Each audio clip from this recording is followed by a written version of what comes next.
Hi there, welcome to Let's Talk Tottenham, safely through to the Champions League knockout stage. I say safely through in 45 minutes. We were safely through 45 minutes. We weren't safely through, we were going out, but we're through into the knockout stages, along with Liverpool, and I think every English club has qualified. We've got a huge amount to talk about today, Spurs and Liverpool. We've got Spurs and Liverpool fans on the show. Ian's upset about Liverpool fans on the show, so he should have see if he comes back. But Brad, how you doing, buddy? I'm good, thanks. As you can probably tell, I'm a little bit chilly. Yeah. My gas boiler is broken, so I've got the guy in fixing it. So if you hear any sounds in the background, I'll try and mute it, but that's probably what's going on. Excellent. And Brian, how you doing, buddy? I'm doing good, brother. I don't know what we're talking about in the Champions League. It was never in doubt, mate. It was safe. This was safely through the Tottenham way. Very, very easily done. Safely through. No drama. No nothing. And just a relaxing 90 minutes. But yeah, always good to be on your channel, Chris, buddy. Yeah, always great having you on, all three of you, and Ian as well, when he comes back. But yeah, obviously me and Brian will be arguing on this show about whether it's safely through or just through by the skin of our teeth. But anyway, and Liverpool very safely through. Jamie is back on. How you doing, Jamie? Yeah, I'm doing good, mate. I'm not too bad, thank you very much. Doing all right. Excellent. Doing all right. So you did say you would before we came on air. You're doing good apart from your team's crap. Yeah. Teams. Yeah. So it's my job, I'm afraid, to tell you at some point during this to bring you down even more because we will have to talk about it. I do apologise. Don't do an Ian and just jump off when we talk about that. But good therapy session. Yeah. And yeah, first and foremost as well, thanks everybody for watching. Please hit that like and the subscribe button as well, and the notification bell. That will mean that you don't have to worry about when we go live because YouTube will tell you. Everyone on here, apart from Ian, but he appears on a load of other channels, everyone here has got a channel that's in the description along with all their Twitter handles as well. But at the end of the show, they'll be letting you know where you can find them and what kind of things you can expect. But let's start with this. I might just leave that on for the whole show and not talk about anything. It's not often we get to celebrate stuff, but yeah, Brad, group stage, Champions League group stage, completed. I know what Brian's saying. I think it's a bit tongue-in-cheek, but 45 minutes we were out. So. Yeah, and this that has become a staple of our season. We only get going when we're a goal down. This was a game that, you go and win it.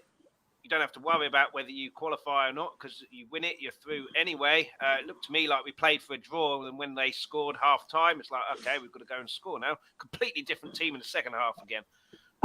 What did you make of the game? And are you with Brian? Never in doubt, and I should be quiet, being negative because we were always going to go through. Well, I think I might ask for a 50% refund for my season ticket. The Spurs only seem to play for half a game these days. Yeah, half time. I thought I couldn't see us back in the game. I really couldn't because we didn't. I think. I don't go on these goal average, these sort of stats, but it was 0.04 of a scoring or expected goal ratio, and I've never seen it that low. So at half time. I thought if we can hold them to half time and then maybe they might play better in the second half, we'll get the draw, we'll go through. But when they went 1-up, it was like, oh, well, let's see. I can't see how we're going to get back into this game. But credit to them, they did. And we played a lot better, as everyone knows, in the second half. And we actually did look more like scoring than they did. Now, we've heard Conte talk about it. We've heard Christian Salini, if I got his name right, talk about it. And it seems to be it's the players that are doing this. It's not. Yeah, I'm not sure I buy that. I'm not sure. Well, no, I don't think Conte is saying let's all defend. I mean, yeah, okay. When we played at Liverpool last year at Anfield and Main Road, the Etihad, yeah, we did play that because we know we're going to concede possession to them. So this time it's like no, I mean, you can't win games on paper, but man for man, we're better than anyone in that league, in that little 4-team league. And I don't really get the idea of going there and defending. But at times we had 5 men, we had all 10 men behind the ball. It was awful. So yeah, I maybe half of me is thinking it is the players, and the other half of me wants to think it's the players because I mean this is that was 8 in 11 games we've gone down. So that's now 9 in 12 games we've conceded the first goal. Yeah, So it's very strange, isn't it? Before I move on, big up Kuva. See if you can steer clear of player ratings, or God help you, Brian will take over the show. No player ratings from you, Brian. You've been warned by No, that was last night. But funny. In terms of the game, Brian, I said to my dad watching it, I slightly disagree with Brad in the sense that I didn't see how we'd get back into the game. I thought them scoring before half-time was a blessing in disguise, because if it was 0-0 at half-time, we'd come out exactly the same, sit back, sit deep, and if they get that goal 90 minutes or whatever, then we're done for. So I thought it was a blessing in disguise that we went in 1-0, because then we had to come out for 45 minutes. But again, why we're doing that, I have no idea. I don't buy the fact that it's the players. I think no player is going to come out and say, yeah, Conte's telling us to be negative because Conte will kill them. Same with Mourinho. But what did you make of the game? And in terms of the goal that we conceded, do you think it was the right time to concede it, in the sense that we had 45 minutes to rectify it rather than just coming out in the second half and just sitting back again? So I'm going to remake a song, a well-known song. You all know it. I'm just going to go, when the going gets Spurs, the Spurs get going. Is where I think we have to start with this, because only at Tottenham can we go 1-0 down in a game that we need to win, be top of the group, go third in our group, go second in our group, go top of our group, all in one game, and all in one half of football. Only Tottenham Hotspur can do that. I don't understand how. I don't understand why. Honestly, that thing that where we came up with, there's that GIF, "Hold My Beer." That was sponsored by Tottenham. That is Tottenham Hotspur for the good, the bad, and the ugly, no matter what. It's one of the thing about this I don't understand with that is, under Mauricio Pochettino, especially the last season at the Lane, we were doing what Liverpool did under Brendan Rodgers with Sturridge and Suarez. We were blowing teams away by the first half. The game was done, and then we could relax in the second half, which to me is a much better formula than, do you know what, go a goal down and make it twice as hard, and then turn it around. It's brave, doesn't it? Go win the game, then you can sit back and relax after that. Don't sit back, relax, get a goal down, and then have to worry. It's just one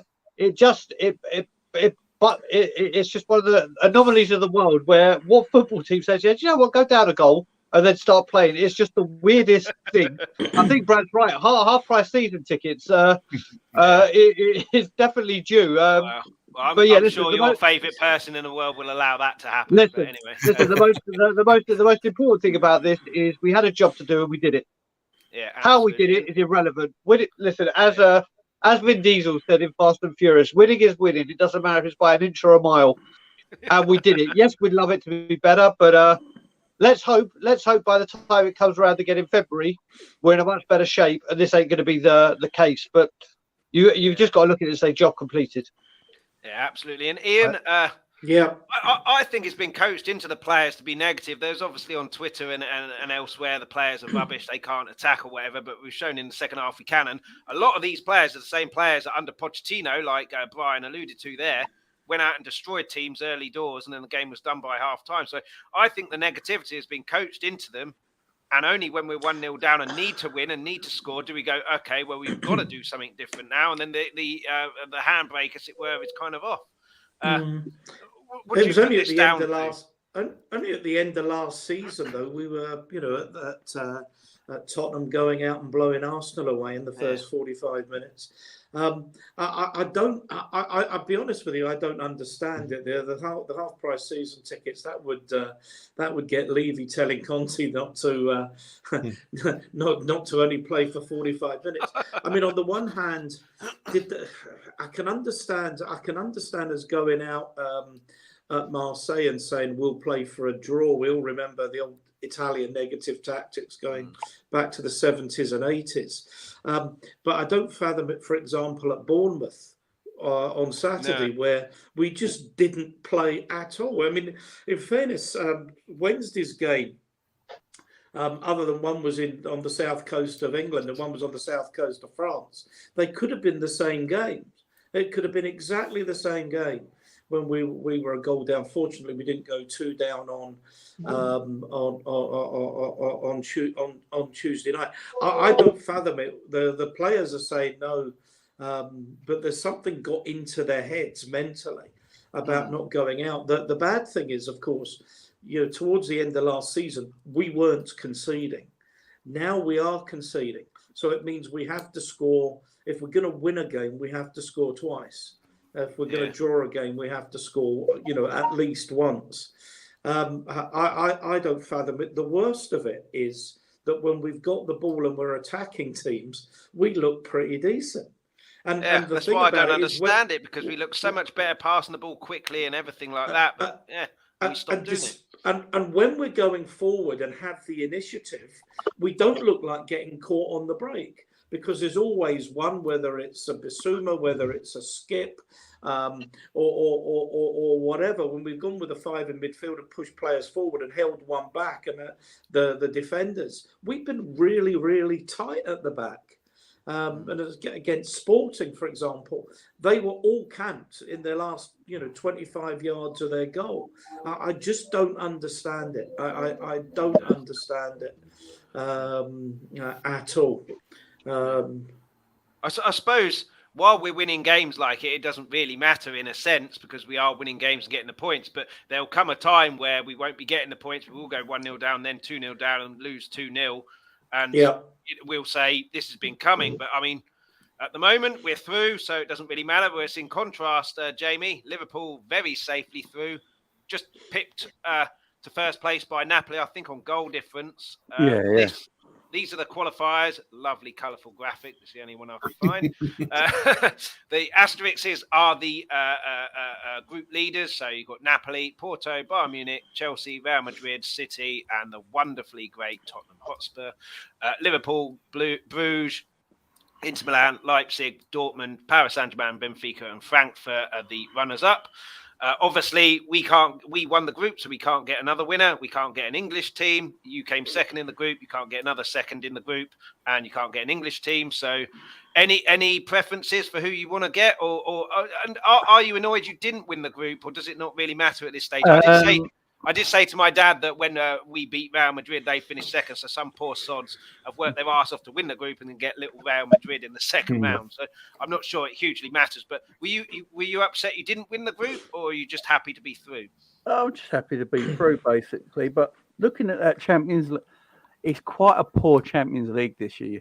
If you look at all the teams left, all the giants that are sort of like withering away now and going into Europa, and I think it's quite an open competition. I really do, because I don't think PSG are all that. I did a watch along for the PSG game, Juventus game the other day, and it was the worst game I've ever seen. It was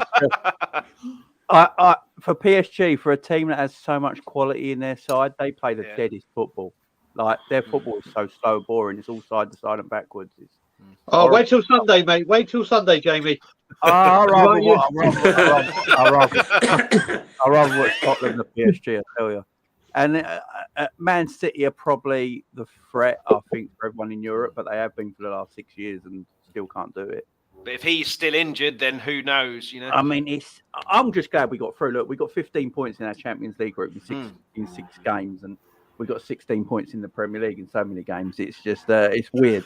But with Europe, I'm always quite confident with Liverpool in Europe. It's just something. I mean, I think we've made 3 finals in 5 years. Winning one of them, I won't bring that up. It's just it's Liverpool in Europe. I'm never worried. It's weird. No matter what we are, 2005, terrible Liverpool team won the Champions League.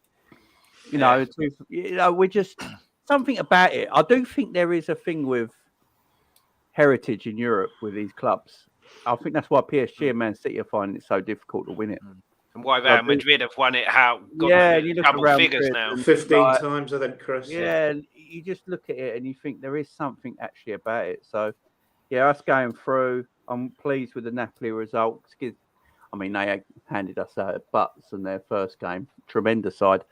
And we're the only team in the whole of Europe that's beaten Napoli this season. So, they are one of the most informed teams in Europe at the moment. Exciting. Good on the eye, play excellent football. But I was just pleased we kept the clean sheet and got a win, because I think we needed that coming into this game this weekend because Yeah. we're a weird side at a we're the most bipolar. We are the most bipolar team you could actually find. I'll tell you. Well, I'd have to disagree there with don't turn up for the first half, turn up in the second half. I think we trumped you on that one.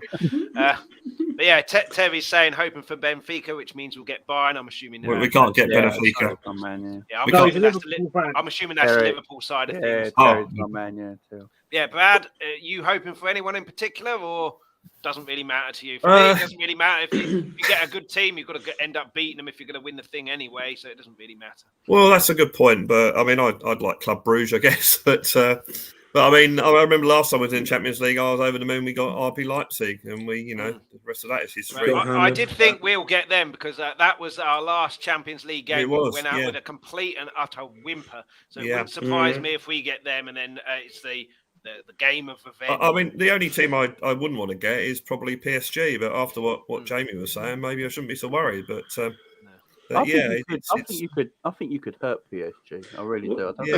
I think it's one of those games you can really send out a statement. I mean, if we go out, we go out. But the bottom line is they didn't win their group, which maybe tells you the story that Jamie's saying. I don't watch them much. If we went and played PSG and beat them, that would send a message around the whole of Europe. You've got to watch Tottenham.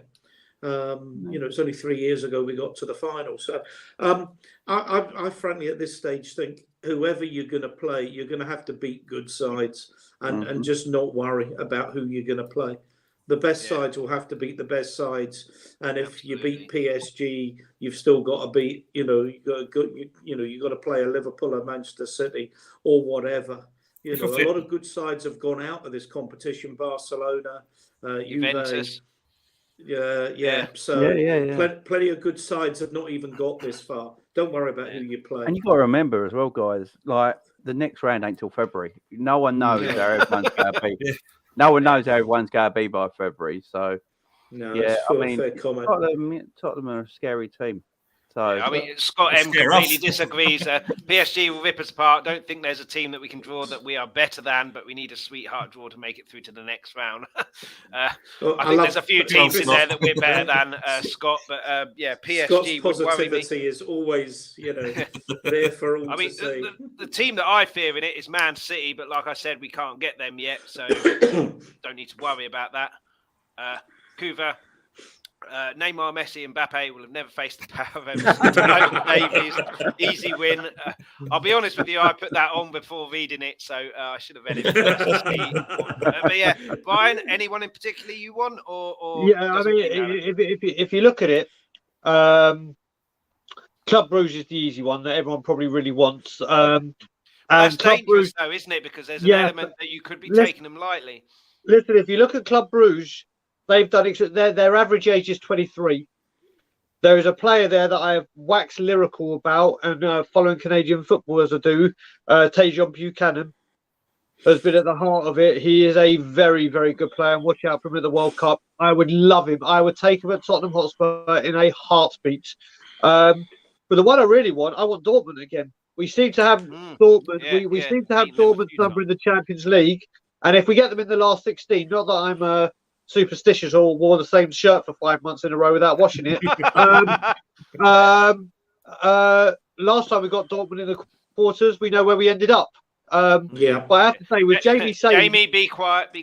No, I have to. Well, listen, I call that final the 22nd final. It was the quickest final ever. So it weren't really. But with Jamie saying that PSG playing the most boring, oh my God, can you imagine if they are that boring? We play like we do in first halves. That could go down as a Clash of Titans, but could go down as the most boring game of football in history. But listen, like Ian said, whoever you get, that these people are there by merit. Club Brugge, you wouldn't have thought that they would have got there. They would have been one of the teams you thought they've got there by merit. There's no easy ties when you get here. And like Jamie said as well, come February, you don't know what players are coming back from a World Cup injured or shattered mentally and physically. You don't know who the club's brought in and players that have come in. it's a whole different ball game. It's a whole different ball game. I think also we can add to our Champions League squad as well. We name a different Champions League squad. So in January, when Daniel Levy gives us all that money and we get all those incredible players, we'll probably have a stronger team. But has anyone seen the film In Bruges? Oh, it's brilliant, isn't it? Bruges, There's a great. If you haven't seen, there's a great scene where they're in an art gallery and there's a picture of purgatory. And I said, well, what's purgatory? He said, oh, it's sort of in between like heaven or hell. It's sort of like in between. You know. He said, oh, sort of like supporting Tottenham.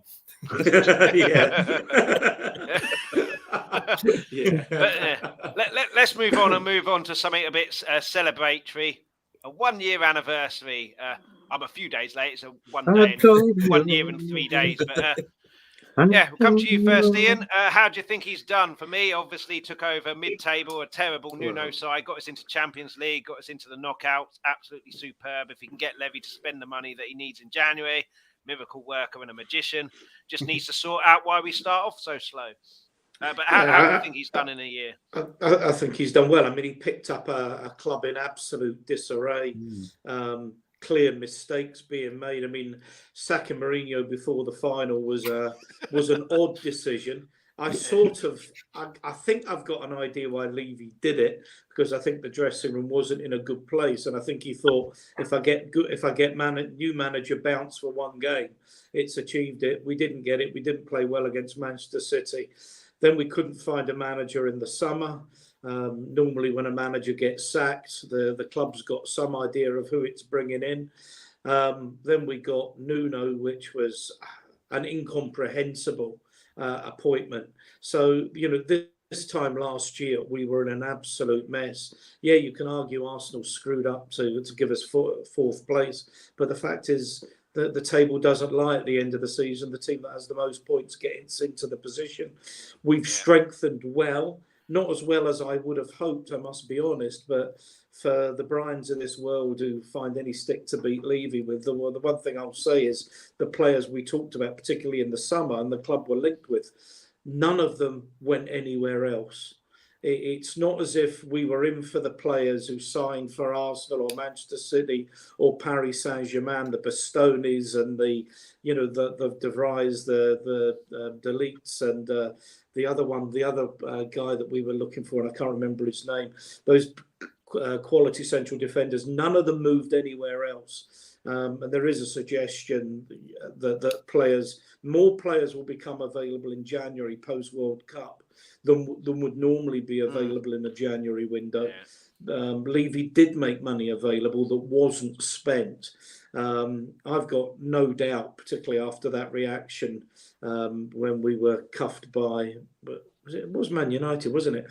And Nuno, Nuno and you don't know what you're doing, and the Levy outs. I think he knows what he has to deliver, but I'm still persuaded that the value in the club, the value in their investment, and the naming rights deal comes with having a successful football team and a soccer team on the pitch. So I'm reasonably optimistic. I still think we do need to strengthen. We clearly need at least one, if not two more central defenders. I think there's one or two got to be moved out. Tanganga, for example, and Sanchez. I just think we need to upgrade there and bring in another couple. We still need that creativity. Can we get Maddison? It's interesting. If we want to play three forwards, we need six top strikers, and we haven't got six top strikers. So we've still got work to do, but the reality is we're getting results. And I think, people for, the stick that the club gets beaten with is, what have you won? What have you won? What have you won? Well, that's a monkey we have to get off our back. And I'm still comfortable that Conte is capable of doing it. Funnily enough, the League Cup is one of those competitions where I thought that would be a really good chance for us. But God knows what team we're going to be able to put out on Wednesday night against with the World Cup and what have you. There's clearly one or two players hiding that don't want to play. So I can I can almost pick the team now with you're going to have something like Tanganga in the middle and Sanchez in the middle of the back four, maybe with Longley and Doherty will come in, maybe even Spence will come in. Spence will play against Forest, I've no doubt. But. Yeah, and maybe Gil, and maybe they'll go on, and maybe that's the thing. You look at, we've strengthened the squad. There's no doubt we've strengthened the squad. But when you look at the starting lineup that we had for his first game, the starting lineup we've got now, it's actually not as different as I thought it was. What we do have is we've got more strength in depth when we haven't got these injuries. So I'm happy. I'm happy that where we're going. I'd like to see better football, yes, but the season's scruffy. I just saw that comment. The season is scruffy. It'd be interesting what happens come January, February, when the World Cup's behind people, as others have said. When players who's fit, who's not fit, who's psychologically knackered, who's physically knackered, what players we bring in. But we're still third in the league. We're not playing particularly well. We're in the next round stage of the Champions League. Nothing really to moan about, apart from we could do with playing some better football. I'm happy. Yeah, I'm very happy. Yeah, Jamie, in terms of when Klopp started, it obviously started very, very slowly in terms of what you've been able to do, and took him a season or two to really get going. I was there for his first game at Spurs. Probably a preview for what's going to happen on Sunday. Very boring game. How do you think Conte's done in fairly short space of time at Spurs as a non-Spurs fan? Well, yeah, the neutral in it all. Conte's done a great job at Spurs. Obviously, Levy, I don't know. I don't think he should be allowed to pick managers for you guys because, I mean, I love Pochettino at Spurs, and I'm not obviously a Spurs fan or anything, but I rate Pochettino. I think he's a great guy, a great coach. And when you take a team to a Champions League final like Spurs, never been there before, and then you literally don't give him anything the following season to carry that on, I think that's a bit of a crime, if you ask me.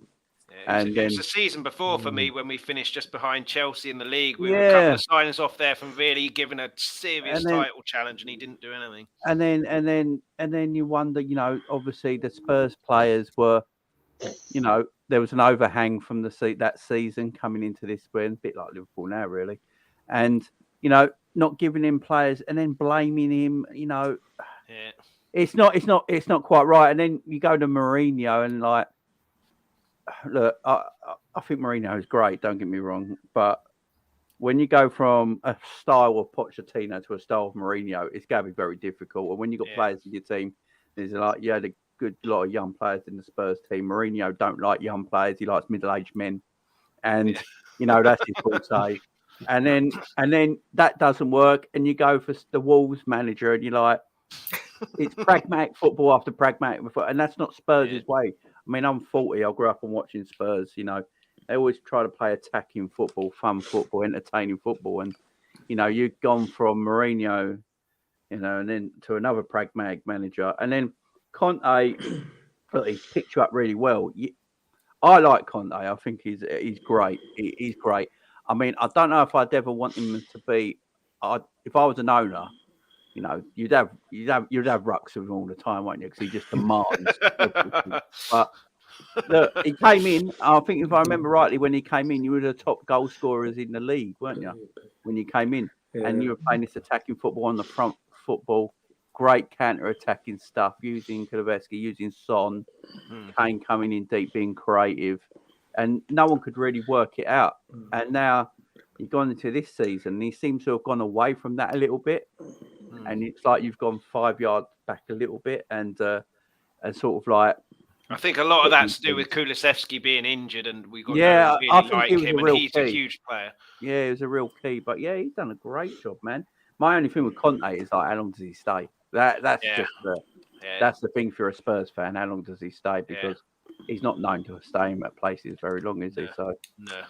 I mean, Brian, I've read reports that we're going to offer him a bumper contract. This is from non-official sources, so make of it what you will, 13 million to 17 million a year or something like that. But do you see him staying with us long term, or do you see things going wrong like it has at other clubs? And how would you rate his first year? So first of all, rating his first year, it goes right up there with Moses parting the Red Sea and Noah taking 2 animals 2 by 2. What he's been able to do. Let's face it, what he's done at Tottenham Hotspur, we were 9th in the league and struggling, and in the Conference League, we're now 3rd in the league and in the last 16 in the Champions League. It's nice and goddamn day. And this is what this man does. This is what this man does with the players he's got at the moment. Just imagine what he can do with the players he wants. And I mean, the players he wants. I understand they may not all come. I get that. But if he gets the nucleus of players that he does want, not the position that he wants, the player he wants for that position, the sky is the sky is the limit for this man. Him staying is huge. Him staying is huge. And obviously we've got this cat. If you listen to reports, it's cat and mouse, isn't it? He wants to sign after Levy's given him the money, so he knows, okay, there's proof that you are going to actually back me. And then Levy's saying, no, you sign the contract, and then I'll back you, which is what other managers have done, and kind of not happened the way it's meant to have worked out. I mean, you can see both sides on that, can't you? He wants the assurances from Levy. Levy wants the assurances that he's not just going to give him a bumper contract and then bugger off after a year. No, you can see both sides of the coin. There's no doubt of that. But I think right now you've got to, and I'm not just saying this because of my hatred of one person in this combination, is you know what Conte does. You know what Conte does and what he needs, and then you look at what he's done. Conte is the last chance saloon for him. A lot of people would say if he walks, then Armageddon. And you've got to say, okay, Conte, here you go. Look, just look what he's done. And there's a lot of people talking, and Alistair Gold talked about it a lot. I think Conte being banned from the touchline in the Marseille game could be the biggest blessing in disguise that we've ever had. Yeah, sorry. I really do, because he was right up there, and he could be telling Daniel Levy and the board and everything what he's seen from there, and saying everything that he normally says down there where he can't hear to everything he can hear. So I honestly think that ban could have been the greatest thing to happen to us this season. I really do. Listen, I want this guy to start. Listen, as Jamie was saying, we have played some of the most beautiful football in the Premier League. Like, if you look over the time, but we've got nothing to show for it. We've got absolutely nothing to show for it. Liverpool under Rodgers were playing expansive. That's what I love about Liverpool. When they've got what I use it all the time, Jamie. When you get rid of a manager, normally you follow it with the same manager that plays the same kind of brand of football, whether it be attacking, whether it be defensive. You kind of go through a transition where you back that kind of style. Whereas obviously we've been chop and change all the bloody time. I honestly think this guy. I want this guy to stay for as long as possible. And if we have to play boring football, but it equals trophies compared to great football and no trophies, then sign me up for boredom. I won't need my sleeping pills. I won't need Ovaltine. I won't need Ovaltine or Horlicks at night. And that's the way it is. I want trophies. I don't want to go, do you remember that day where we beat Liverpool 4-1 at Wembley? Oh, yeah, where's your trophy for it? I don't want that. I want to say we've won a cup. We've won. I will take the Carabao Cup and 5th over top 4 and no trophies. Put it that way. And Conte can deliver it.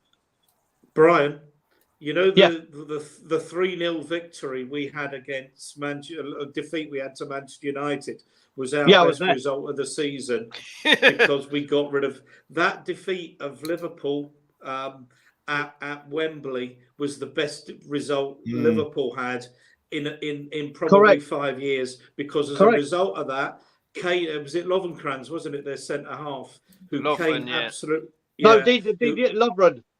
Lovren, that Kane made an absolute monkey of all afternoon, and the goalkeeper as well. And as a result of that, they went out and bought Alisson. They went out and bought Virgil van Dijk, and that was the catalyst for Liverpool becoming one of the top sides that they've been over the last few years. So every cloud has a silver lining and all that. I think from Jamie, you might. I don't know if you agree with that. Just say on that, I was at that United game, and funny enough, I was very much partaking in a certain chant during that game. Come on, you Spurs. Yeah, that's what you were going to say. My song was a lot shorter. It just had 2 words. Yeah, but yeah, I mean, I'm kind of sorry to do this to you, Jamie, but Go for it. what's happened? I don't even know. I thought you'd struggle when you sold this man, Mane. For me, I've told you this on your show before. For me, Mane was the best of your front three. I thought you'd struggle going forward, but defensively, I mean, the 2 Leeds goals. I mean, the first one was an absolute catastrophe. The second one weren't much better, but defensively, you look all over the place, and it's quite risky of me to ask you this as well, being that we're playing you in 2 days, but. Yeah, what's happened to you in the league? You and City neck to neck, and then all of a sudden now you're losing, and then you go turn up and beat City, and it's very strange. Can you put your finger on what's happened to Liverpool? I think so. Obviously, last season I think we played 66 games, and we went to obviously the final with absolutely everything, and then went to the last game of the season for the Premier League. Very short. We had a very short pre-season, like everyone did, and so I think we had a bit of a hangover from that. Secondly, FSG didn't really get Klopp the midfielders that he wanted. That is the area of our pitch that's a real problem. I mean, going forward, we're fine. Going forward, we're fine. We're always going to be fine. Salah, Darwin Núñez is scoring, Bobby's scoring. Diaz and Jota are injured, which is a shame, but when they're fit, they're scoring. And the midfield and the defence, I know Trent's come in for a lot of stuff this season, but Trent's always been the same. He's never been different. The difference with Liverpool is under the Klopp system, Klopp has never had a so-called world-class midfield. What he's had is midfielders that are the engine of the team, and they control the game of football. Because they control the game of football, no one really gets onto our back four. So that allows our fullbacks to be the creative players in our team. And at this moment in time, our midfield is basically, a big donut of a hole in the middle of it. You know what I mean? And, people are just walking through it constantly. And people are on our back four all the time. And they can't take the pressure from it. So it's a mixture of a lot of things. I think there's a little hangover from last season. I don't think that's the case now, though, because we're coming up with December now, and you can't still use that as an excuse. I think that was the excuse at the beginning of the season, but not now. The midfield is atrocious. You got Fabinho, who's literally only just turned 29, but he plays like he's 37, and he looks terrible. I don't think. I think his real age is not 29. He's just lying about it, but. His legs are just completely gone at 29. It's a madness. And then you got, we're relying on players like James Milner and Jordan Henderson still where we shouldn't be. And then we're relying on a player like Harvey Elliott, who's only 19, who's probably him and Alisson have been our 2 best players this season. Yeah, Harvey Elliott's going to be an absolute world star. Yeah, he's going to be a diamond. Any other than that. And then him and Alfie Devine will be the midfield for England very, very soon. Like by 2026, I honestly reckon. But Jamie, you also reckon? I've been saying what I reckon with you as well is I think you've got a bit of Pochettino syndrome as well, where you play the same players so many times and have such a rigor. Like Poch just trained the team so hard, and I think 5 years or whatever, where they've just been, like you said, 66 games and whatever.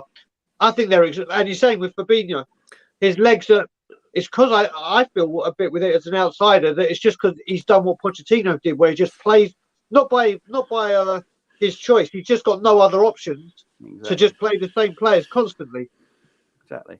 You're right. The same squad play all the time, and there's other things as well with the World Cup coming up. So I don't know if you guys watched the Gary Neville overlap with Virgil van Dijk the other day, but he was talking on there and he was talking about the World Cup and saying just because a lot of Liverpool fans have been saying that the way Virgil's playing is really weird, and he's obviously fit because he's still got his electric pace. He can, things like that. He can still jump, and so there's just something not right with him. And on that overlap, he sort of let slip that he has got the World Cup in mind. And I think a lot of players have, haven't they? And you can Euros. understand it, and it's ridiculous in the middle of a season. And he missed the Euros because of injury, and I think. Now where he is in his career and his age, you might think this is his last World Cup. So, you know, I think he's got that in the back of his mind as well. So I'm just hoping, like everyone else is, that when we come back in on Boxing Day, that I think if we have no injuries in the World Cup, the only player we'll have missing will be Jota still. So we'll have a clean fresh team for the first time this season. Just quickly, I've got a comment here from Yuvraj. Can I come on and have my say? There's 5's probably my limit, so probably not this time. But if you're around Monday, 7:30 p.m. UK time, welcome to come on. Just follow me on Twitter at Talk Tottenham. I'll give you the link for that one. Just let me know if you're around for that one. But yeah, sorry, carry on. Yeah, but sorry. Can I follow up on what James said, because I think a lot of clubs have got this problem. Funnily enough, Dyer, who got into the England side, I know my friend Scott doesn't rate him very much, but you know he was probably the most consistent player that we've had over the last 12 months since Conte went there. Since he played for England, I think his form has dipped markedly, noticeably, and I'm one of his defenders. Romero was another one, even before he's got this alleged injury. Wasn't going in for tackles the way he was last year. On Romero, I was watching Sky Sports News before this. They reckon he's going to be out, but he's going to be fit and ready to play for Argentina's first game. So it looks like he could be out for Spurs. Shock horror at that news. There you go. Absolutely. So I think, I think there are a lot of players protecting themselves. Funnily enough, I was going to mention Van Dijk, because I don't think Van Dijk's been the same since his injury. And it will be interesting how, whether there's some loss of confidence or there is a slight loss of physical ability. Or whether it's just I'm protecting myself. I'm going to play in the World Cup. I'll worry about Liverpool Football Club when I come back in January. It is a weird season, and I detest this World Cup for all kinds of reasons. And I don't know if anybody on the panel are watching. It's ridiculous having it in the middle of a season, because this was obviously going to happen, certainly so close. Players are not necessarily going to go into the crunching 50-50s like they would, because there was a programme on ITV last night, is what I was going to say about Qatar. I can't remember what it was called, but about their human rights, about people disappearing and never being seen again, including a British marketing man working out there, gay, lesbian people, women who wanted to actually be independent women rather than being told to do what their parents do. It is. I will boycott this World Cup. I will not watch it on principle. I think what the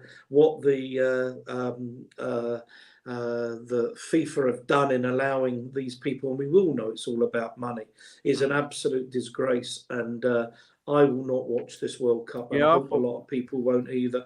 I agree, and I know a lot of people don't like at my boss, but I thought what Jurgen Klopp said on Sky Sports News about it was perfect, actually, when they were talking about the protests and all that, and they were saying about Harry Kane wearing the rainbow armband. He wants to wear the rainbow armband out there and stuff like that. And like he was saying, it shouldn't be up to these players to protest, Yeah. This should have been happening, like he said, a lot of these players, when Qatar won the rights, were like 10 years old.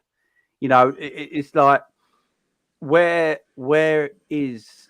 I know money rules the world, but it comes to a bit where you got to go, we can still make a lot of money by putting this World Cup, by putting this World Cup somewhere else. It's not the, sometimes you got to think about it. Like, if you're a gay man or a gay woman, you want to go to this World Cup, your life could be up for it. And that's not even a joke. It's just not. It's not for everyone, is it? World Cup is meant to be for everyone. It's the greatest.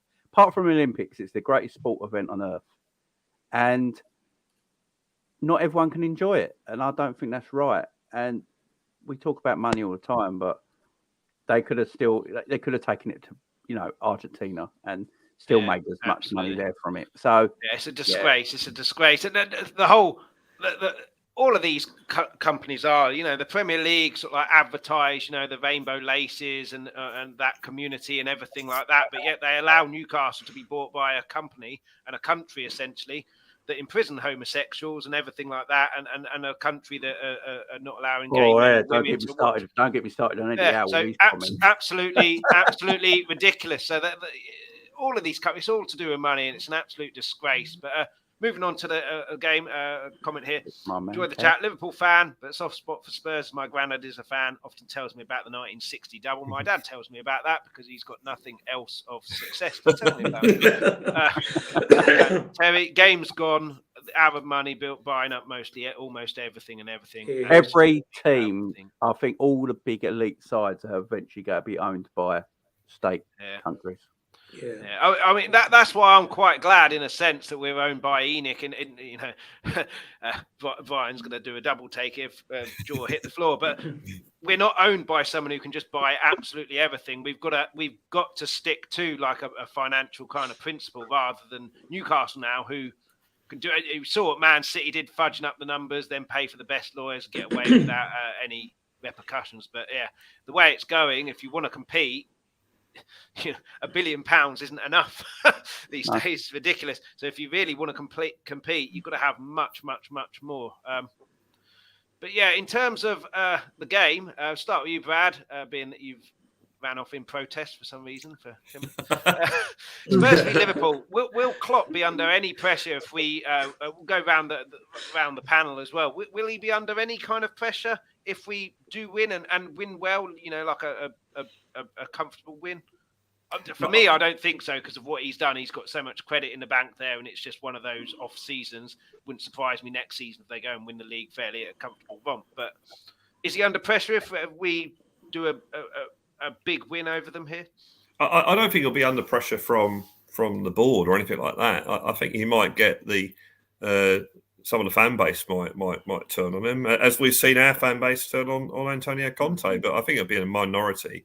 I mean, as you say, he's got so much credit. I mean, this Liverpool team that won a couple of years ago, won the title and won everything basically. I mean, that was some of the best football I've seen for a long time. You know, that took me back to the Liverpool team from the 70s, early 80s. So I think if they get beaten badly, or if they have a bad season in general, I think he's got such a credit in the bank that you'll get the. Oh, and I'm sure Jamie will back me up on this. You'll get the minority of fans will have a moan, but then I think you can imagine that Man City fans probably have a moan at Pep, when they didn't win the Champions League. So it's just one of those things.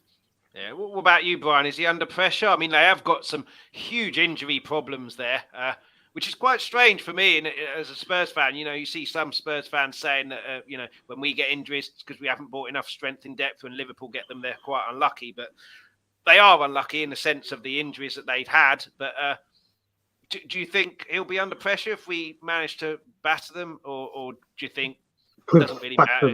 Jurgen Klopp has done. Batter them, I think. You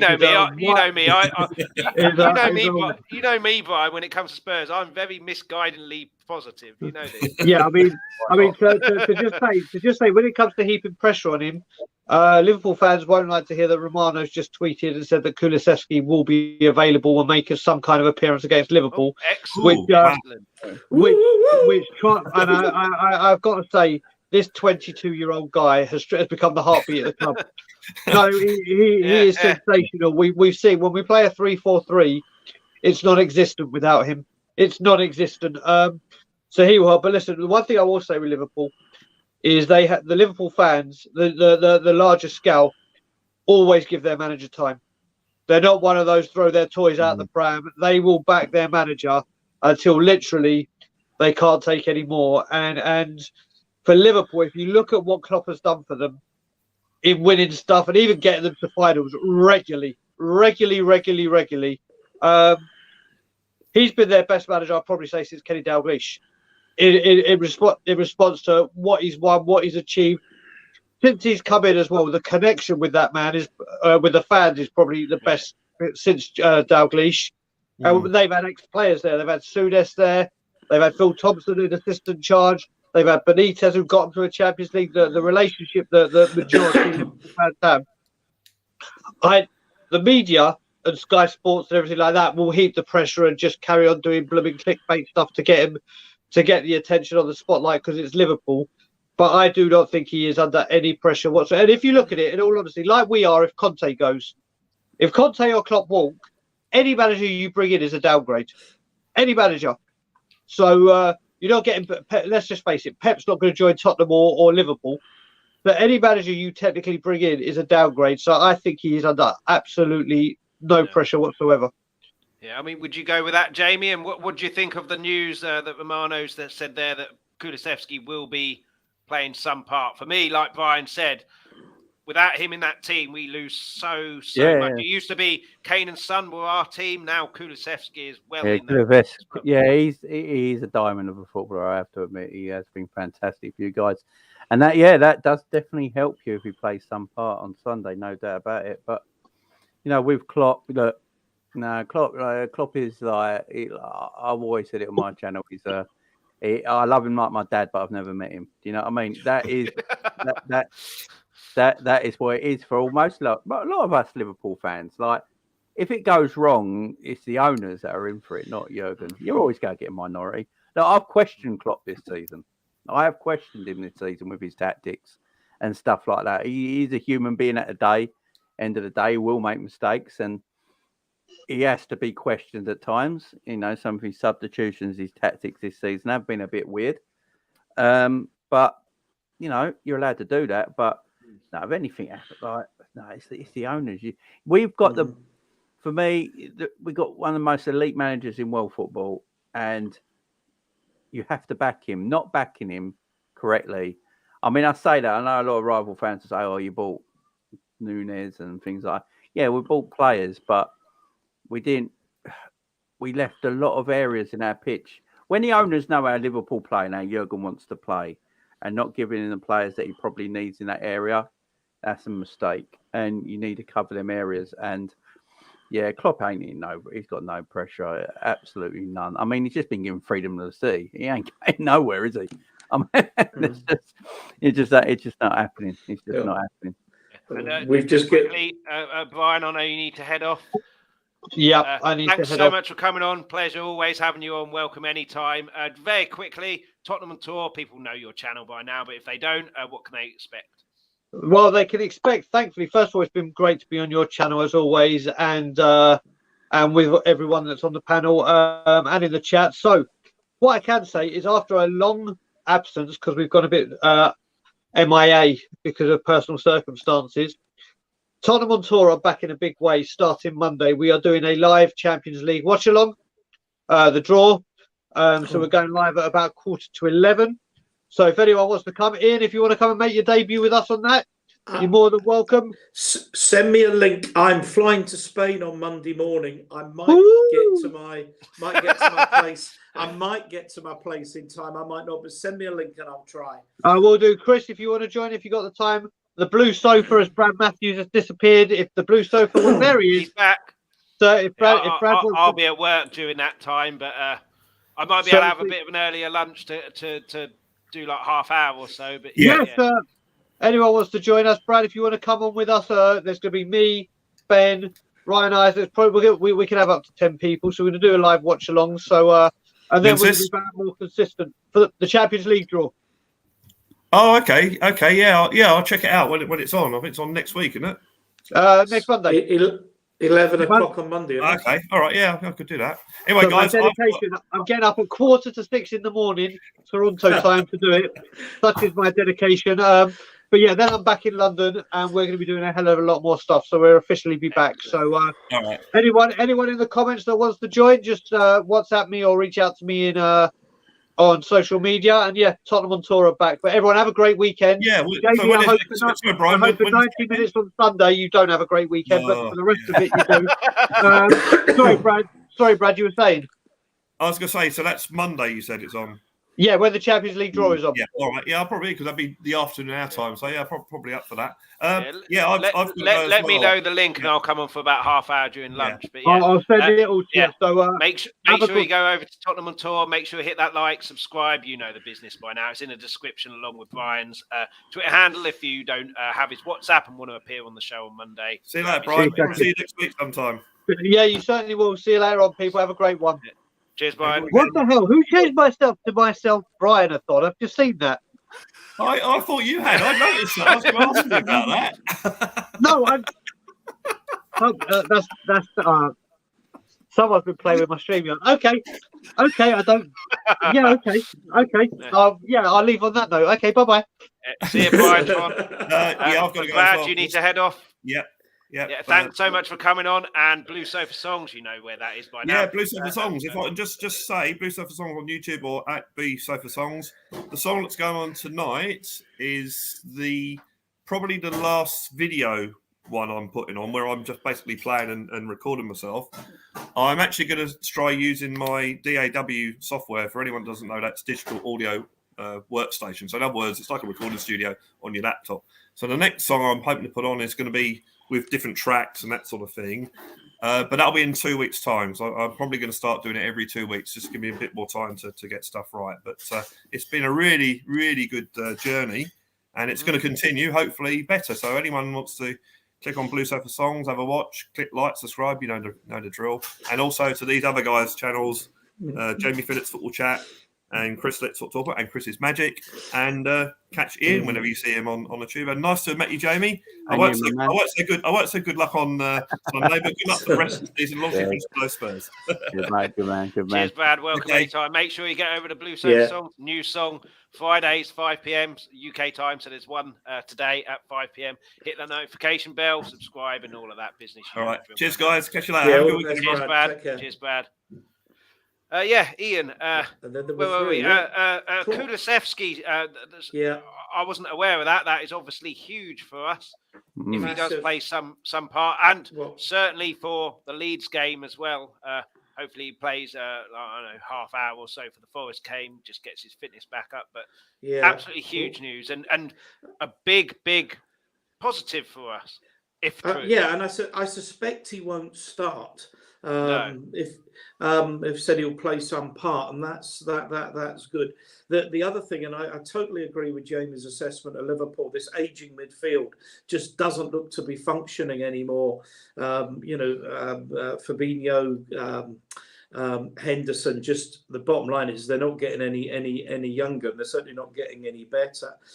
So the fact that Son is, I think, 100% out, obviously after his injury on Tuesday night, means that we are down Kulusevski apart to two, fit first team forwards, which I think means that he'll start with Bissouma, Højbjerg, and Bentancur in the middle.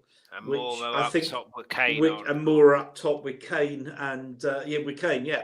which I think, funnily enough, would give us our best chance, because I think that midfield, with the players coming in, would give us a really good chance of dominating Liverpool in midfield. And football matches are won and lost in midfield. I think that would give us a real chance, and to get some initiative rather than sitting deep. Let them worry about us. I mean, I have heard talk that he'll play Cess and then play Perisic further forward. Yeah, he can do that, but I just think in a game like this, I'd rather play the five in midfield and try and dominate from there. We'll be talking about Sessegnon in a bit. Just quickly from Scott M, not keen on rushing guys back because we're desperate. I do get that, but I'm not sure Conte will be picking him in any stretch of the imagination if he wasn't ready yet. I think not only for us, but he won't want to upset Kulusevski and rush him back too quick, and then Kulusevski is out for the World Cup, because that would be devastating for him at 22 years old. Sorry, carry on. He could just do a little cameo like Gil's been doing. He could do 20 minutes, half an hour. You've got Gil to do that, these little 10, 15 minutes where he's looked really good. I mean, I think everybody wants to see Gil given a try. Because just what he's done in the last couple of games, he's looked good. He's looked effective. He's looked confident. Looks got a good turn of pace, that low centre of gravity. Looks like he can hurt defenders. So, we'll never know unless he plays. Yeah, absolutely. I'd be amazed if he doesn't start and play a long part against Forest, but that's for another day. But we've obviously brought Jamie's mood down, talking about what's happened to Liverpool. We're going to bring our mood down now. This happened. Looked fairly innocuous to me, but it's being reported now that he's got to have surgery and probably out for the World Cup. If it's a clean fracture, he might be all right, be able to wear one of those masks that Harry Kane wore. If it's not a clean fracture, out for the World Cup, which obviously is devastating for him, but for South Korea, it's it's massive. But for you, Jamie, as an outsider or not a Spurs fan, I've spoken to you before. You know, both agreeing that Son is unbelievable. You said, I think, on your channel when I was on that you rate him higher than Salah, both last season sharing the Golden Boot. What do you think's happened to Son this season? Because apart from 2 games, Frankfurt at home, Leicester at home, he's looked well off the pace and just a shell of himself. What do you put it down to? Is Son actually 31 years old? No, I think he's 29. I could 29, be wrong. I think, 29 or 30. 30, yeah, he's 30, something like that. I think with Son, the way Conte might be setting up this season might not be suiting his game a little bit. I'm not sure. Like last season, he was tremendous. You know, he was absolutely tremendous. He was, as I said, it was as good as or even better than Mo Salah last season. You know, and he's devastating. He's a clean finisher as well. He's a quality finisher. Before that, I've always thought Son sometimes is a good purple. He's a bit of a purple patch player sometimes, where he could go for about 3 or 4 months and he plays like really well, and then after that, all his goals were dried up. But last season, he was so consistent for a whole year. I don't know if he's just feeling that this season. I don't know if he's just feeling that. I mean, regularly he plays for Tottenham, goes wherever Tottenham are, goes to Korea, plays for them halfway around the world, comes back. Probably a lot. It is a lot on him, and like you say, he's the superstar career, ain't he? And you know, and he's Tottenham. Apart from Harry Kane, he's Tottenham superstar. You know, and it is a lot on him. And I don't know, maybe just this season, because I've been asking the same question: what's happened to him? And maybe the tactics are not suiting the way he wants to play. Maybe I don't know because the way Spurs sort of set up with Conte when they first came was that great counter attack where Kane would come in deep. Yeah, Kulu was on the right, someone's on the left. They would stay nice and wide on the counter attack, and then because Kane came in deep, Son and then could come through the middle. Kulusevski would have lots of space to do what he wanted to do. And it was devastating. It was absolutely devastating. Now, this season, I think some teams are starting to get used to the way Tottenham are going to play on that counter-attack where they soak up pressure and can go. And maybe people, without Kulusevski there at the moment, because of his injury, all the highlight is on Kane and Son. So, where Kane drops deep, I think teams are sort of letting Kane drop deep now, but then making sure Son has zero space to work in. So if he has zero space to work in, it's hard for him. And then it's hard for that counter attack to have any kind of rhythm, and Son to have any kind of rhythm. Might be something like that, but he has played a lot of football. Maybe with a lot of these players, they're tired. They're asking a bit like we've completed the Champions League 6 weeks early.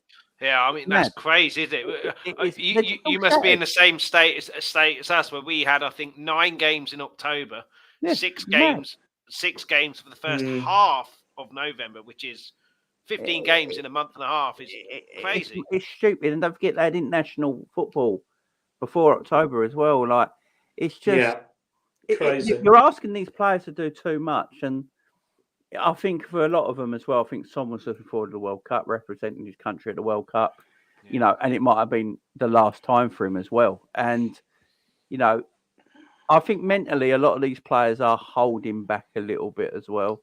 They might not be meaning to, but something in the back of your brain is just like, right, you got a World Cup coming up, you know, this is like the thing. So, yeah, I just hope he gets better soon because I do love Son. He seems like a diamond guy. I think he's out of the World Cup though. I think if it was if he's got to have the metal plate, they say he might have to have the metal plate. I think if it was a clean fracture, you'd know about that by now. But Ian, I get what Jamie's saying in terms of the system doesn't suit him, but his passing has been awful. And there was one part against Marseille in the first half. I think it was Højbjerg who had it running forward. Son was just jogging along with a defender. There was no movement there, which to me says there's a confidence issue. And a confident Son makes a run, makes space and says, give it to me, put it forward. I'm quicker than most players. put through ball through, I'll do the rest. And his passing is all over the place. So I have no idea what's happened to him. But this injury, if he is out of the World Cup, is devastating for him. And career have no chance without him. No, I think that would be right. But I think what the other aspect to that, and I totally agree with everything that Jamie said. Teams, because of the way we've played, and we've not been as quick to counter-attack this season as we were last, where those balls coming in from Kane, and even Kane's passes haven't been as accurate this year as they were. So he's not had that service. But again, we talk about physical tiredness. The one thing I want to add to what Jamie said is the mental tiredness as well. And I think a lot of these players they played an awful lot of football. But as Jamie said, it's all been big matches. It's all been big league games. Champions League, rushed to be finished in time for this ridiculous World Cup. International matches as well. There's no respite there. And there's no easy games in the Premier League. You have to be on your mettle for every single game. Otherwise, as Liverpool have found this season, where they've not quite been at it, they've lost to teams they wouldn't normally lose to. So, to be honest with you, I wish what was happening after the World Cup was the World Cup finishes on, I don't know, whatever date it does what date is it? Around the 15th of December or something. Week before Christmas Day, I think it is. Yeah, but call it the 15th of December. That we didn't start the season again to around the 20th of January, so players could get a proper rest. There is going to be so much fatigue come March time, which is why I agree with you in what you said earlier. January is going to be a huge hotbed of transfer activity, not just for Tottenham, not just for Liverpool, for every team who has multiple players in the World Cup, I think. Need to have players so that you can properly rotate. And I mean, we found with our injuries, Carl, with our injuries that we haven't been able to rotate with the quality I think we'd have liked to have been able to rotate at. And the reality is you probably need 25 players who can all come in and all do a top job at the moment. The way the game is, it's going to be a big January. But this season, I just don't. I just hope this isn't a sign of things to come. It was good having the World Cup in the middle of the season. Let's have another one. I just hope that this is a one-off, just absolutely ridiculous idea. Right, World Cup end of the season in the summer, as it's always been from now on. But Wenger wants one every 2 years, Chris. Yeah, I mean, what gets me, and I think we'll all agree with this. VAR's the toothpaste out the tube. There's no going back. but nobody wants VAR. Whatever the decision, whether it's offside or whether it's a penalty or whatever, that takes 4 minutes to decide whether the decision's right or wrong. Nobody wants that. But will anyone in officialdom actually change it? No, the players don't like it, coaches don't like it, fans don't like it, sports journalists don't like it, broadcasters don't like it. Nobody likes it. Will they change it? Will they help? Nobody wants a World Cup like this again. Can we guarantee, and players being burned out, etc.? Will they change it? Will the people that matter change it? Will they help? It's like Jamie said earlier, it's all about money. So the players' fitness, health, whatever, isn't a problem. We don't care. We're getting a lot of money for this. I couldn't care less. The World Cup will be in Saudi Arabia eventually as well. Yeah. It's where the money is. It's where the money is. I just hope this is another a one-off. Tolerant democracy. I just hope this is a one-off in the terms of a tournament during the middle of the season, but I've got a horrible feeling that it's not going to be. But Ian, moving on to the game as well. These two had very contrasting. Last point before we move on to Spurs v Liverpool. These two had very contrasting games. Sessegnon, Emerson. Sessegnon, I thought, looked really out of his depth. In the first half. It's a huge game for him. I like Sessegnon, but he looked really out of his depth. Whereas Emerson, unbelievably, and let's pause for me to say this for people to get back after falling off the floor. Emerson, we looked so much more solid with Emerson in that back four. Yeah, let that sink in, everybody. Let that sink in, everybody. Yeah. But yeah, he didn't do himself any harm, Emerson. I mean, he can't cross the ball for toffee still, but definitely defensively, he looked a lot more solid. But maybe I'm being a bit harsh on Cess when we're playing so defensively and he's under so much pressure. He's going to look out of his depth, whereas Emerson came on when we were attacking. But what did you make of both of those guys, and what did you make of them overall? I think you've summed it up well. I mean, the thing about it again with Conte's tactics is you would think that he would go with, and he got the backup that he wanted on the left. He's got Perisic, the old hand, the experience. Who, I said on your show last week, I think I've been really disappointed with. I don't think he's really dominated that left side and delivered enough on that left side. But Cess as well, we all know there's a player in there. I think he's another one that genuinely lacks confidence. He needs to believe in himself before everybody else can believe in him. Emerson is the best defender on that right-hand side. He's better than Doherty, who you would think with the 3-5-2, Doherty would be the natural fit, and Spence would be the backup, and Emerson would have been moved on. But yet Emerson is the first choice because he's the most solid defensively. And he's got a terrific engine as well, getting up and down. And I mean, Jamie will know exactly what we're talking about there with their wing-backs who are required to get up and down regularly and throughout the game. I was just going to say, he does have a great engine. Yeah, okay, he doesn't have that end product. Although, there's been a couple of games where he really has threatened to get in behind. I think he knows what his job is, and I suspect that's what Conte wants in a player. This is the tactics. This is how I want you to fulfill that role. And if you're anything but 100% on and buying into that and doing what he says, you don't play. Whereas Emerson, I know he's got his limitations. But funny enough, for a Brazilian, he doesn't have the greatest of first touches. And he is a rock solid defender. Doesn't have the skill levels in the final third that we would like. But I think the reality is Conte's no mug. Conte trusts him, rightly or wrongly. Conte trusts him. I think he'll undoubtedly start on Saturday. Yeah, I think so as well. And Jamie, in terms of his limitations are going forward, for me, Trent's the complete opposite. Going forward, unbelievable. That cross of his final ball, very similar to Beckham, not looking for anyone putting it in an area. Striker's job to gamble that it's going into that area, because 9 times out of 10 it does. Defensively, he hasn't had a huge amount of defensive work to do, so I think that's why his limitation is there. We've got Gary Richards here, 2-0 to Liverpool is his prediction. We'll come to predictions a bit later on. But yeah, I think it'll be a game where the wing-backs will be targeted. Obviously, you'll be targeting Emerson, give him the ball. He loses the ball, generally. You then go and attack that side that he's just vacated, and we'll try and do the same with Alexander-Arnold. But yeah, in terms of the game, how do you think it will pan out, and what would be your predictions? Oh man, all right. So I was saying this last night on my show, I'd rather have played Tottenham with everyone fit for Tottenham, because I think the way Tottenham are going to play, if there's no Son, if Kulusevski doesn't start, I think Tottenham might sit back quite deep and soak up a draw. I think. I'm trying to look at the way Conte likes to play. They'd better not at bloody home play for the draw. I can understand that sometimes away from home, but at home playing for the draw, they'd better bloody not.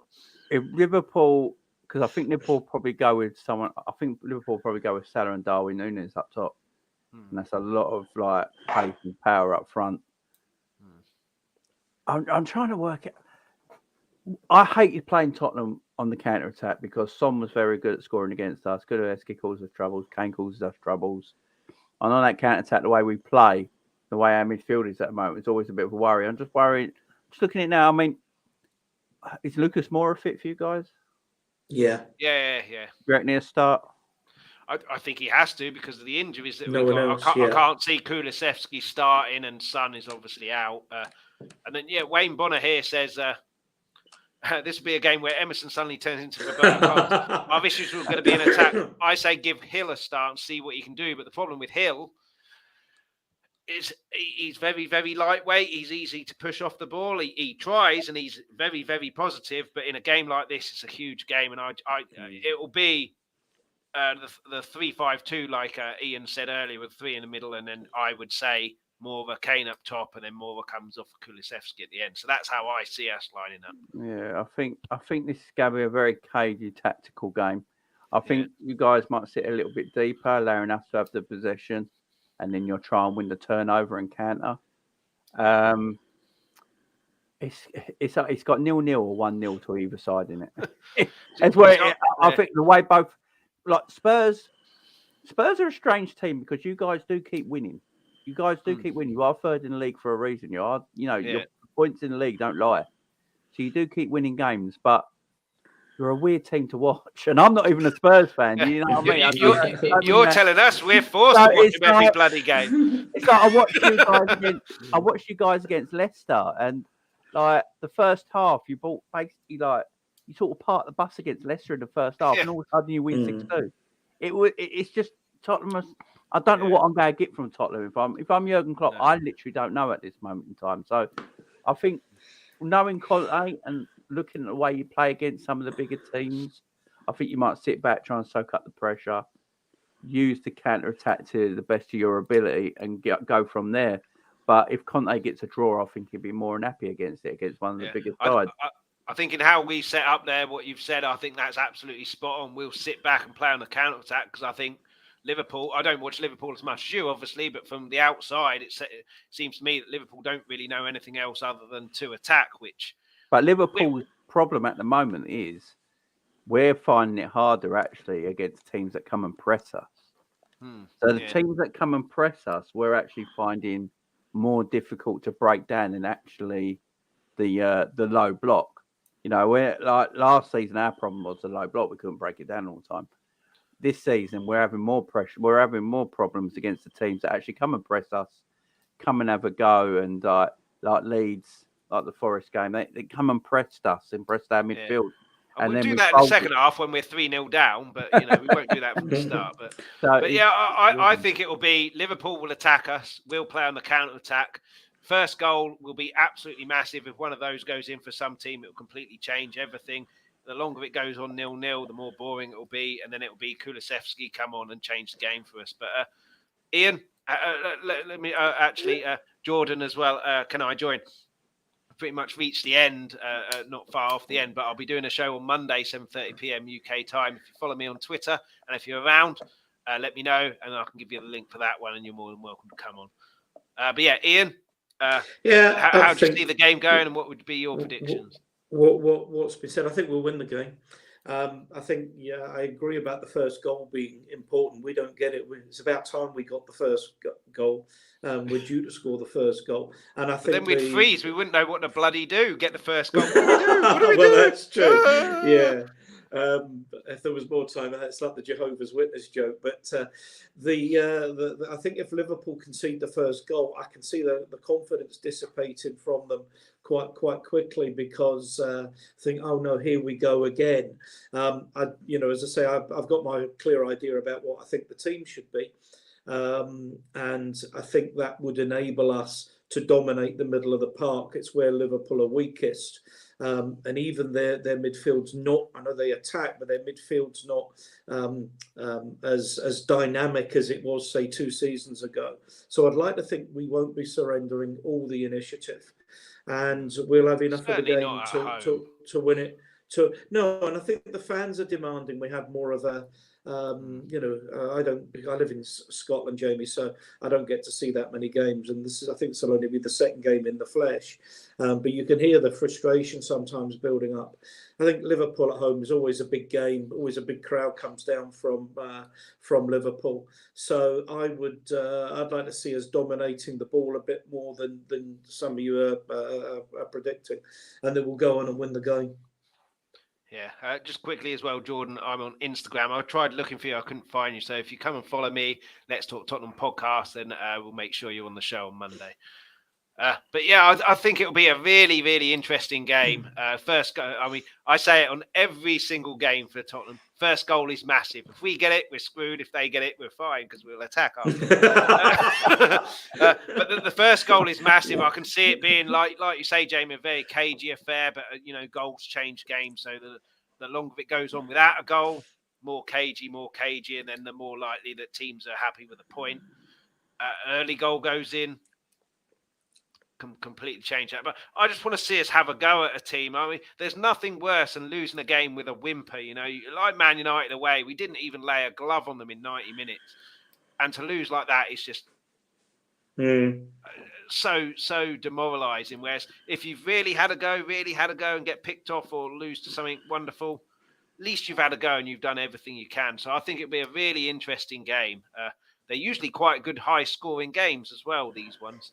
And it's about time we beat Liverpool. We should have beaten you last year with I know, certainly at White Hart Lane. I know you had a lot of chances more than us, but we had about 6 glorious ones and didn't have our shooting boots on. So it's about time that we had our shooting boots on and beat you. And 13 points clear of you, I think we go if we win this, which being that you were one of the title favourites at the start of the season. And I mean, you're not out of it, but I don't think you'll win the league. But in terms of top 4, you're not out of that by any stretch because you are one of the teams that could easily go on a 15-game winning run. That's the thing. I think Liverpool desperately need to win these last 2 games against Spurs and Southampton. Otherwise, if we don't, it's over. But we have to. Yeah, and we need to win them to keep up with the Arsenals and Cities, and then Conte has a real incentive to Levy to then go get me some players. I can claw this game. I think with Arsenal though, I think the World Cup is similar when you're on top and then half time comes at the wrong time. I think a month off after how they're playing at the moment, I think that could be, not great. I think it can destroy all of their momentum, especially if they come back after the World Cup and lose the first game. Hopefully that happens because I can't stand them and I can't take them winning the league. That would just be they ain't going to win the league. I think even though they're second, I think it's City's to lose at this point. But But pretty much reached the end there. We obviously don't know what's going to happen. That's for Monday's show. Hopefully, Jamie, you're around. It'd be great to have you on along with Jordan as well. No worries. And a few others as well. Get the Spurs fans on as well. Remains for me to say thanks to all my guests, Brad and Brian, who were on before, Jamie and Ian, and everyone in the chat. Please hit that like, please hit that subscribe if you haven't done so already. Also hit the notification bell. You don't have to worry about what time we're on, even though you know that by now. Fridays, 12:30 p.m. Mondays, 7:30 p.m. And also go to Chris's Magic as well as a little sideshow, a little magic trick once a week. Wednesdays, 7:30 p.m. as well, UK time. That's when that drops. You've got Brad's YouTube channel, Blue Sofa Songs. Every Friday, 5 p.m. a new song drops, so make sure you get over there. And Tottenham Tour, which is going to be back with a bang very shortly, starting with the Champions League draw on Monday. And Jamie Phillips Football Chat, that's on YouTube. Primarily kind of a Liverpool channel, but you do a whole host of neutral shows and everything like that. Been fortunate enough to be on there a few times as well. Brilliant channel. Tell people where you can find it and what they can expect. Yeah, guys. So you can find me on YouTube, Jamie Phillips Football Chats, and it's I'm about 150 off 3K now, so not too far off. I'm doing. It's basically my livelihood. So although I don't like the World Cup, World Cup in Qatar, it's got to be part of my job to cover it anyway. So. Yeah, so there's going to be World Cup coverage every single day of the week. I'll be doing a watch along for every day in the World Cup. I'll be doing a match review, game reviews every single night, previews. There's lots of stuff going on.